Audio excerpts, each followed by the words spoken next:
लक्ष्मी निवास मालिकेच्या येणाऱ्या पुढील भागात आपल्याला असं बघायला मिळतं आहे की आता संपतराव गाडे पाटील, भावना आणि सिद्धू तिघं मिळून गडचिरोलीला मीटिंगसाठी हेलिकॉप्टरद्वारे चाललेले असतात आणि हाच डाव साधत नीलांबरीने आता त्यांना मारण्याची सुपारी दिलेली असते.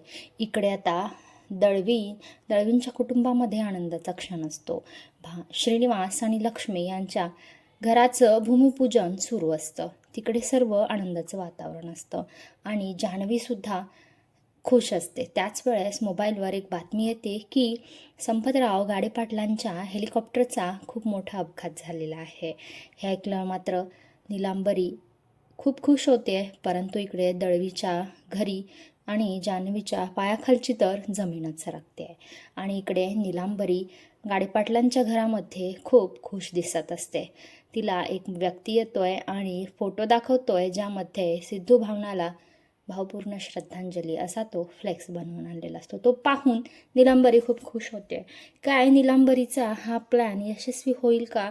सिद्धू आणि भावनाचा जीव जाईल का? हे पाहणं खूप रंजक ठरणार आहे.